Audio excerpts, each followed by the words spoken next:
I stood in the corner of my parents' living room, holding a glass of sparkling cider that had gone warm in my hand.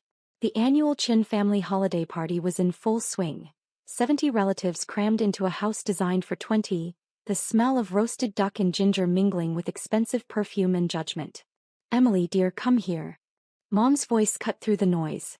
She was standing near the grand piano with Aunt Sarah, Uncle Robert, and a cluster of cousins I barely recognized. Her smile was bright and sharp as a scalpel. "Tell everyone about your new job." I'd been dreading this moment since I walked through the door 3 hours ago. "I work at Metropolitan Hospital," I said simply, keeping my voice neutral.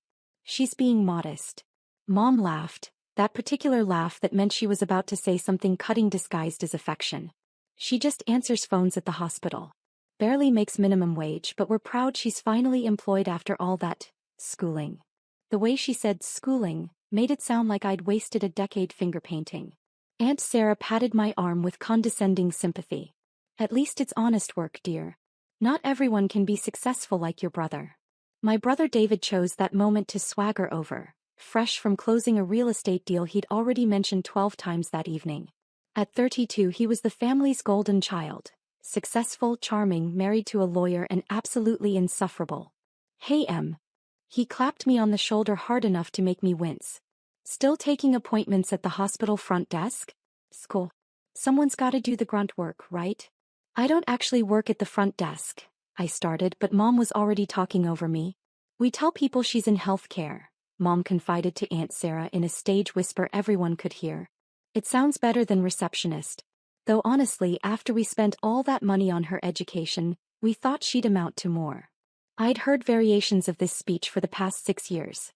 Ever since I'd stopped explaining what I actually did. It was easier to let them believe whatever they wanted than to watch them dismiss the truth. "Remember when she said she wanted to be a brain surgeon?" Uncle Robert chimed in, swirling his whiskey. "We all thought that was adorable." "Children have such wild dreams," Aunt Sarah sighed. "It's hard when they have to face reality." My cousin Jennifer, 3 years younger, recently promoted to assistant manager at a boutique, gave me a pitying look. "It must be hard, Emily. Seeing everyone else succeed while you're stuck answering phones. But hey, at least you have a job, right?" I took a sip of warm cider and said nothing. This was the Chin family dynamic I'd grown up with. Mom and Dad had immigrated from Taiwan with nothing, built a successful import business through brutal work and sacrifice, and expected their children to be doctors, lawyers, or executives. David had obliged by becoming a real estate mogul. I had disappointed them, or so they thought. "How much do hospital receptionists make anyway?" my cousin Marcus asked, genuinely curious. He was a software engineer at a startup. "Like 30,000 a year?" "If she's lucky," David said, laughing. "Most of those positions are minimum wage. No benefits, no advancement. Dead-end stuff." "We offered to get her a position at our company," Dad interjected, joining the circle with his usual air of disapproval. "Front office work. Better pay." But she insisted on this hospital thing. "I like healthcare," I said quietly. "Answering phones isn't healthcare, sweetie," Mom corrected. "That's administrative work. There's a difference." The pager in my purse vibrated. I ignored it. It was probably just another routine consult that one of my residents could handle. "The worst part," Mom continued, warming to her favorite topic, "is that we paid for all that fancy education.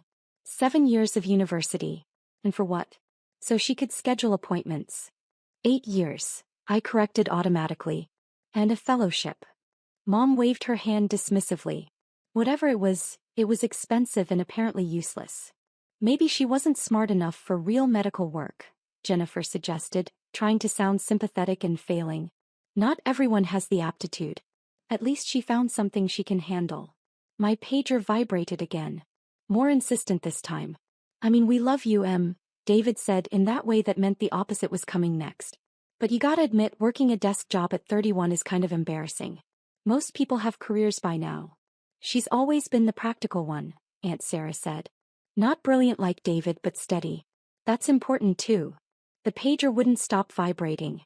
I pulled it out discreetly and glanced at the screen. Code black. Presidential trauma. Chief of neurosurgery required immediately.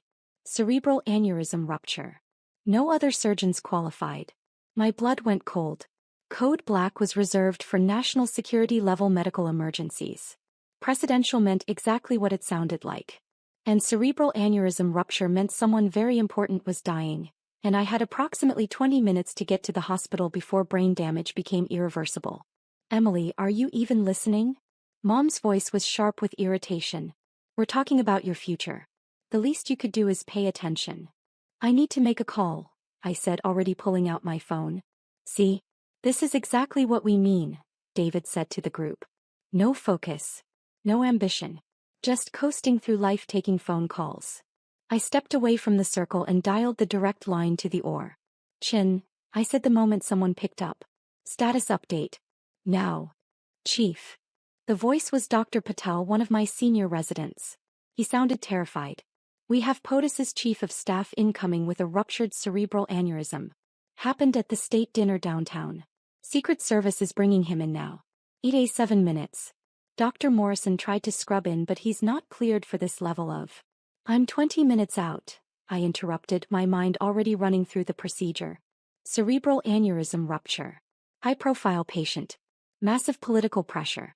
This was a surgery only 3 people in the country were qualified to perform, and I was the only one in this city. Prep or 1. Get neurology standing by. I want a full CT scan the second he arrives. Have anesthesia ready for immediate intubation. And get Dr. Martinez, she's cleared for presidential-level procedures. Yes, Chief. The Secret Service is asking for you specifically. Tell them I'm en route. And Patel? Nobody touches him until I get there. Nobody. I ended the call and turned back to my family. They were all staring at me with varying degrees of confusion. What was that about? Mom asked suspiciously. I have to go to the hospital, I said, already calculating drive time. 15 minutes if traffic was clear. 17 if I hit lights. Too long either way. See? This is what I mean, Mom said to Aunt Sarah. They call her in for overtime on Christmas Eve because she's just a receptionist. They don't respect her time. That's terrible, Jennifer agreed. You should stand up for yourself, Emily. Someone probably called in sick and they need her to cover the phones, David suggested. Typical entry-level stuff. My phone rang. The caller ID showed Metropolitan Hospital Executive Director. I answered. Dr. Chin. Emily, thank God. Director Harrison's voice was tight with stress. I know you're at a family event, but we have a situation. I'm sure your team briefed you. Ruptured cerebral aneurysm, Chief of Staff, presidential-level emergency. I rattled off. I'm leaving now. Have my team prep exactly as I ordered. I'll need the security protocols activated and the OR completely secured. The Secret Service is already here. They're asking for credentials verification. Tell them to check the National Security Clearance database. I'm cleared for Level 5 presidential medical procedures. And Harrison, get the media blackout in place. Nothing about this leaks until I say so. Already done. We're calling it a routine VIP admission. Good.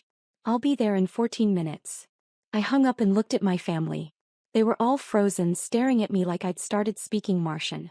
Emily, Mom said slowly, who were you just talking to?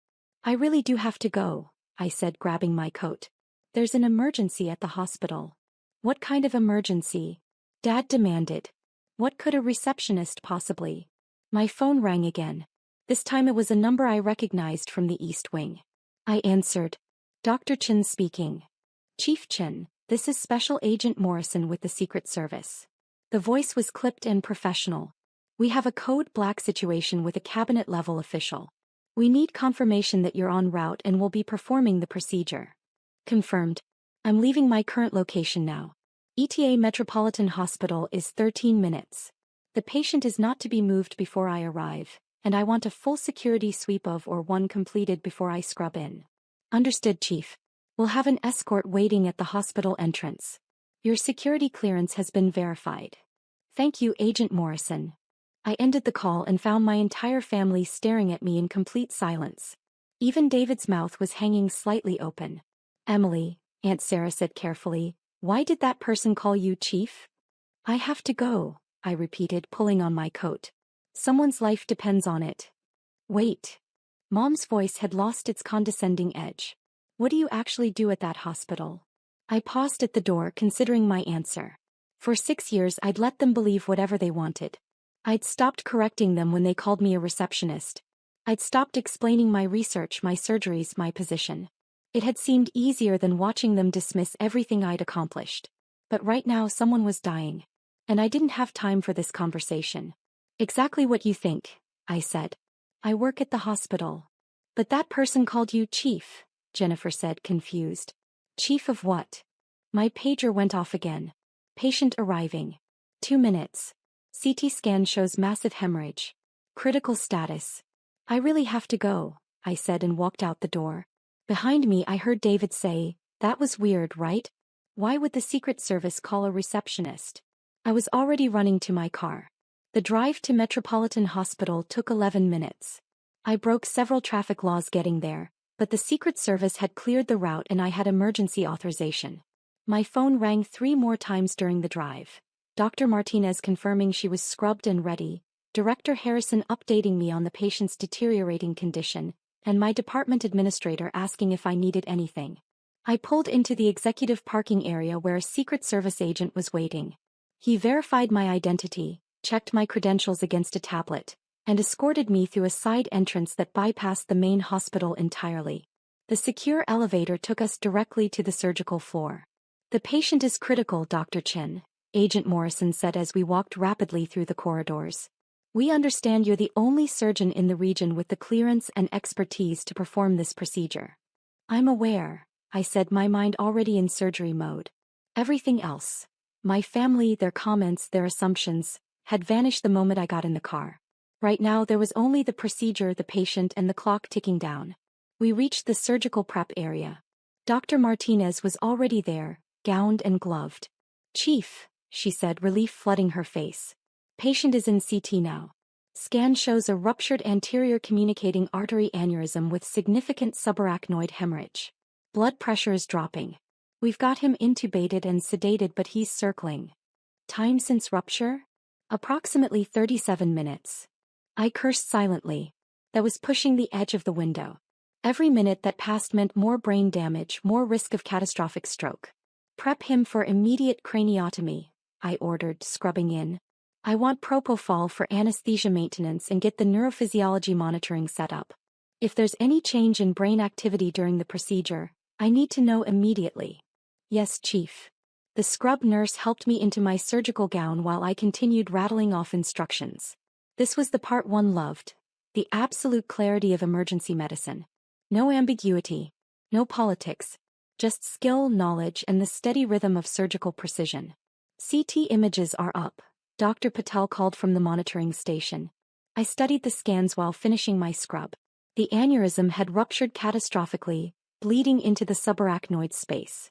The blood was putting pressure on critical brain structures. If I didn't relieve that pressure and clip the aneurysm in the next hour, the patient would suffer irreversible brain damage or death. Or, one is ready, the surgical coordinator announced. Let's move. I walked into the operating room where my team was assembled. Dr. Martinez as my primary assist, Dr. Patel monitoring neurology, 2 scrub nurses, an anesthesiologist, and a perfusionist standing by in case we needed to go on bypass. Around the perimeter, Secret Service agents stood at discrete stations watching everything.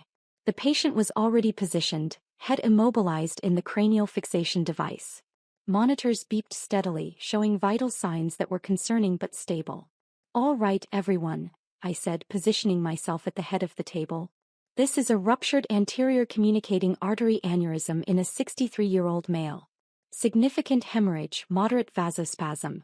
We're going to do a pterional craniotomy, evacuate the hematoma and clip the aneurysm. Estimated procedure time is 4 to 5 hours. Questions? No one spoke. Good. Let's save a life. I held out my hand and the scrub nurse placed the scalpel into my palm.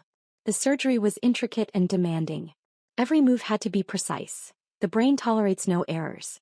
I worked steadily, opening the skull, retracting tissue, navigating through the complex architecture of blood vessels and neural tissue. Dr. Martinez anticipated my needs perfectly, handing me instruments before I asked, suctioning blood to keep my field of view clear.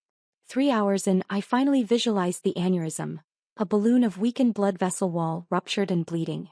Carefully, delicately, I isolated it from the surrounding tissue. Clip, I said. The scrub nurse placed the titanium aneurysm clip into my hand. This was the critical moment. I had to position the clip across the neck of the aneurysm, cutting off blood flow without damaging any of the dozen critical vessels surrounding it. I placed the clip. Checked the position. Adjusted slightly. Checked again. Clip is secure, I announced. Blood flow to the aneurysm is stopped. Dr. Patel, neurology readings. All normal, Chief. No changes in brain activity. Excellent. Let's evacuate the remaining hematoma and close. Another 90 minutes of meticulous work. Finally, I stepped back from the table. That's it, I said. Close him up, get him to neuro ICU and monitor him continuously for the next 48 hours. I want updates every 2 hours. Yes, Chief, Dr. Martinez said. Brilliant work as always. I stripped off my gloves and gown, suddenly aware of how exhausted I was. 5.5 hours of surgery, the emotional toll of the emergency, and before that 3 hours of my family's condescension.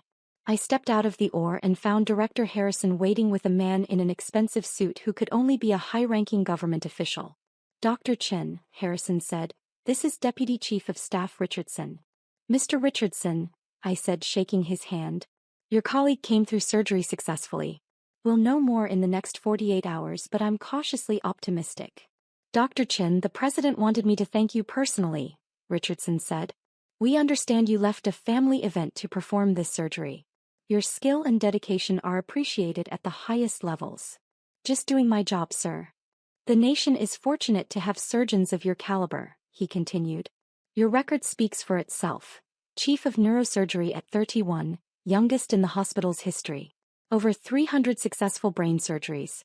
Published research in 7 major medical journals. The President specifically requested you when we learned about the aneurysm rupture. I nodded tiredly. I appreciate that. Now if you'll excuse me, I need to check on my patient. It was nearly 3 in the morning when I finally left the hospital. The Chief of Staff was stable, showing positive neurological signs. Barring complications, he would make a full recovery. I drove back to my apartment, too exhausted to feel anything except the bone-deep weariness that comes after high-stakes surgery. My phone had been buzzing intermittently all night, texts and calls from my family that I'd ignored. I was about to silence it completely when I saw the number. Dad's cell phone. And then Mom's. And then David's. And then Aunt Sarah's. 43 missed calls. 67 text messages. Curious despite myself, I opened the messages. Emily, call me immediately. Why is the news saying Dr. Emily Chin, Chief of Neurosurgery, saved a government official? That can't be you. David, what the hell? Your name is all over the news. Jennifer, OMG, Emily, is that really you? CNN is calling you one of the country's top brain surgeons. Aunt Sarah. Emily, dear, I think there's been a mistake. The news is saying you're a doctor? Dad, Emily. Call your mother. No. I scrolled through the messages with a growing sense of unreality. Turned on my TV. And there it was. My face on CNN, a photograph from last year's American College of Surgeons conference. Dr. Emily Chin, Chief of Neurosurgery at Metropolitan Hospital, successfully performed emergency surgery on a senior government official tonight. Dr. Chin, only 31 years old, is considered one of the nation's leading neurosurgeons, specializing in cerebrovascular procedures. She completed her medical degree at Johns Hopkins, her residency at Massachusetts General Hospital, and a fellowship in neurosurgery at Stanford Medical Center. I turned off the TV. My phone rang. I answered. Emily. Her voice was strange, shaky, confused, nothing like her usual confidence. Emily, the news is saying you're a brain surgeon. That you're the chief of surgery at the hospital. Neurosurgery, I corrected. And yes, I am. Silence. But you said you worked at the hospital. I do work at the hospital. You let us think you were a receptionist. No, I said quietly. You told everyone I was a receptionist. I just stopped correcting you. Why would you, Emily? This doesn't make sense. If you're a surgeon, if you're the chief of surgery, neurosurgery, why wouldn't you tell us? I sat down on my couch, staring at the dark window. Do you remember 6 years ago? When I told you I'd been appointed chief of neurosurgery? Silence on the other end. I was 25. The youngest department chief in the hospital's history. I just published research that revolutionized how we treat aneurysms. I was so proud. So excited to tell you. I don't remember. You said it was a fancy title for a regular doctor. That David's real estate deal that week was more impressive. That I should focus on finding a husband instead of chasing career advancement. I heard her sharp intake of breath. After that I stopped trying to explain, I continued. Every time I mentioned a surgery you changed the subject. Every time I talked about my research, you made a comment about how I was wasting my time. So eventually I just let you believe whatever you wanted. It was easier. Emily, we didn't mean. You asked how much hospital receptionists make, I said. I make $470,000 a year plus research stipends. I own a condo downtown. I paid off my medical school loans 3 years ago. I have a successful career. I save lives. And none of that mattered to you because it didn't fit the narrative you'd already decided about me. We're your family, Mom said, and now her voice was definitely shaking. We love you. We just didn't understand. You didn't want to understand, I corrected gently. You wanted me to be disappointed and struggling so David could be the successful one. You needed me to be the family failure. That's not, Emily, that's not fair. Maybe not, I agreed. But it's true. And I'm too tired to argue about it right now. I just spent 5.5 hours performing brain surgery on a man who would have died without my expertise. I'm going to sleep. We can talk about this later. Emily, wait. I hung up. My phone immediately started ringing again. I turned it off. The next morning, I woke to find my apartment building surrounded by news vans. Apparently, saving the chief of staff's life during a Christmas Eve emergency had made me a minor celebrity. I ignored all interview requests, made coffee, and prepared to go back to the hospital to check on my patient. My building's doorman buzzed up. Dr. Chin, you have visitors in the lobby. Tell the press I'm not giving interviews. It's not the press, ma'am. Well, it's quite a lot of people. They say they're your family. I closed my eyes. Of course they were. Send them up. 5 minutes later, my entire family crowded into my living room. Mom, Dad, David and his wife Jennifer, Marcus, Aunt Sarah, Uncle Robert, and at least a dozen cousins I'd barely spoken to in years. They stood awkwardly in my entryway, taking in my condo. The modern furniture, the original artwork, the wall of medical textbooks and journals, the framed commendations from the American College of Surgeons, Johns Hopkins and Massachusetts General. Emily, Mom started. Before anyone says anything, I interrupted, I want to make something clear. I didn't tell you about my career because you made it obvious you didn't want to hear about it. Every time I tried, you dismissed it. So I stopped trying. We didn't know, Jennifer said weakly. You didn't ask, I countered. For 6 years, none of you asked what I actually did at the hospital. You just assumed. David ran a hand through his hair. I'm sorry. I'm really sorry. The things I said last night were unkind but honest, I finished. You all believed I was a failure because it was easier than recognizing my success. We're proud of you, Dad said gruffly. Are you? I asked. Because yesterday you were embarrassed by me. You told 70 relatives that I barely make minimum wage. You said my education was wasted. You said I wasn't smart enough for real medical work. Aunt Sarah had the grace to look ashamed. Emily, dear, we didn't understand. You didn't try to understand, I said. And that's the problem.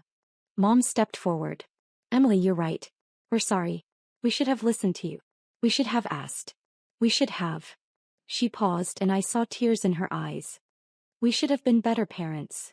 The room fell silent. I don't need you to be proud of me now that you know the truth, I said quietly. I needed you to be proud of me when you thought I was a receptionist. I needed you to respect me regardless of my job title. But you couldn't do that. We can do better, Dad said. If you'll give us the chance. I looked at all of them, my complicated, difficult, judgmental family. The same people who had dismissed and belittled me were now standing in my living room, looking genuinely remorseful.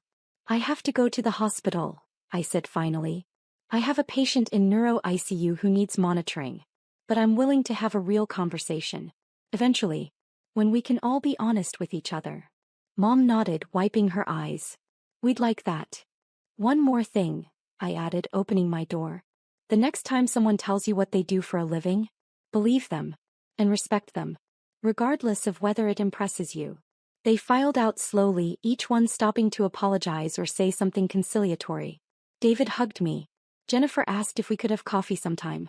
Aunt Sarah promised to do better.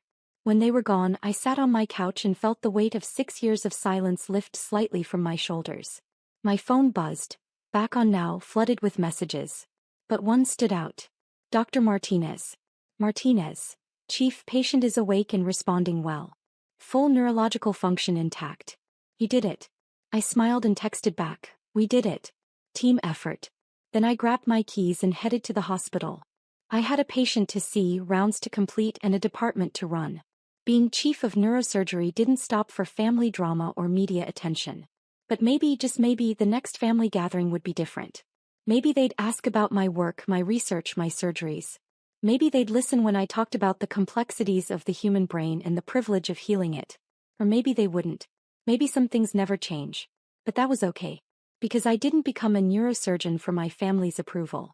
I became a neurosurgeon because I loved the work, the challenge, the profound responsibility of holding someone's brain, their entire self, in my hands and making it whole again. And that was enough. Epilogue. 6 months later, I stood at the podium of the annual Chin family reunion, invited for the first time ever to give a speech about my career. Mom introduced me as our daughter, Dr. Emily Chin, chief of neurosurgery at Metropolitan Hospital. I talked about the brain, about the delicate work of surgery, about the patients whose lives I'd saved and the ones I couldn't save. I talked about the years of training, the sleepless nights, the constant learning required to stay at the top of my field. And for the first time, my family listened. After my speech, my youngest cousin, 8 years old, came up to me with wide eyes. Aunt Emily, can I be a brain surgeon like you? I knelt down to her level. You can be anything you want to be. And when you achieve it, don't let anyone make you feel small. Not even family. She nodded seriously. I won't. I looked up and caught Mom's eye across the room.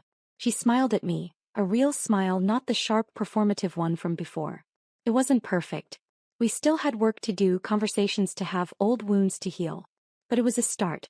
And sometimes a start is enough.